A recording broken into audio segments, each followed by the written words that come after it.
Web 3.0 and what it is all about. Welcome back to my channel. Today I will explain in detail what Web 3.0 is all about and how we can leverage its yet to be rewarded potential. First, it was Web 1, the Internet.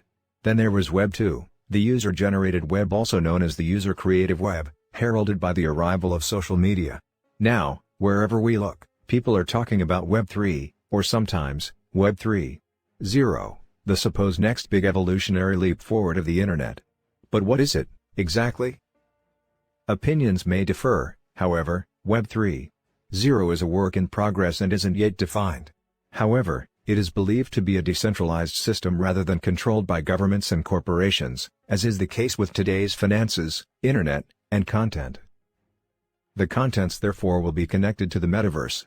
Years ago, Web 3.0 was used as a term to describe the semantic web. This idea was put forward by Sir Tim Berners-Lee. He referred to it as a system that engages the machine-to-machine internet, hence the development of the 5G network. Web 3.0 is set and running. It involves the use of crypto, NFTs, and all other decentralized currencies or means of transactions yet to come. Companies and brands have leveraged the idea of the metaverse already and are setting up market space in the metaverse.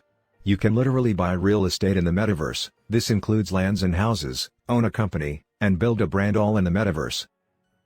Web 3.0 isn't far in the future but is here with us already. For instance, Adidas has its designs customized and placed for sale in the metaverse. If by chance you get any of it in physical, you get a code to own the NFT version of it and can have your metaverse avatar appear in it whenever you wish to attend a function or make a presentation in the metaverse.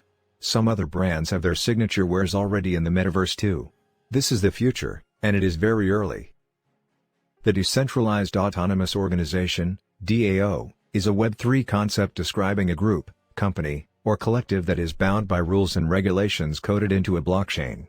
For example, in a DAO-based shop, the price of all of the items, as well as details on who would get payouts from the business, would be held on a blockchain.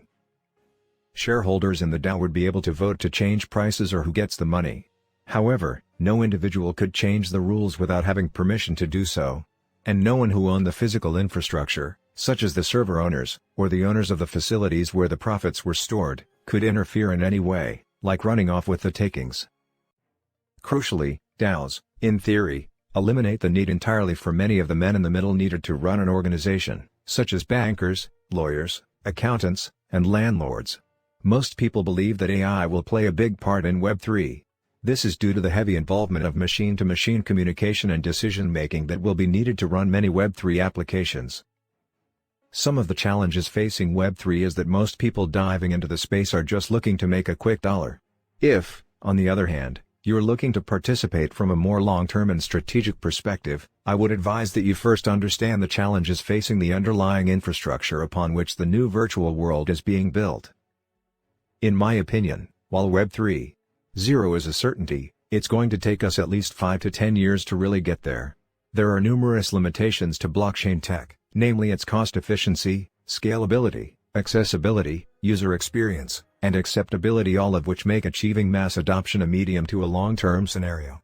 As another cause for concern, we've got the leading microchip manufacturer as Intel saying that from a computational perspective, even though we'll be at 5 to 10 times our current computing power over the next 5 years, we need to be at 1,000 times to make Web 3, and eventually the metaverse, a reality.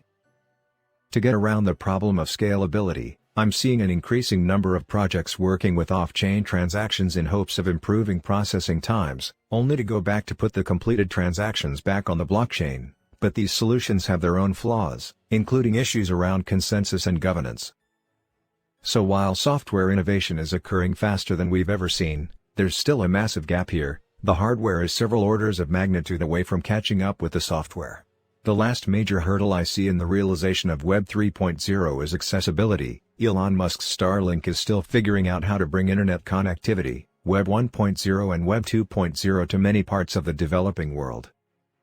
In addition, to reach this, we're going to need mass-scale hardware upgrades to both servers and end-user devices, as current mobile and IoT devices are not prepared for the Web 3 revolution. If you think about it, despite all this, we're moving at an impressive pace.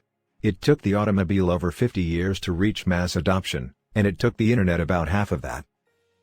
While it won't take us as long in achieving an open and permissionless web, we still have a long way to go.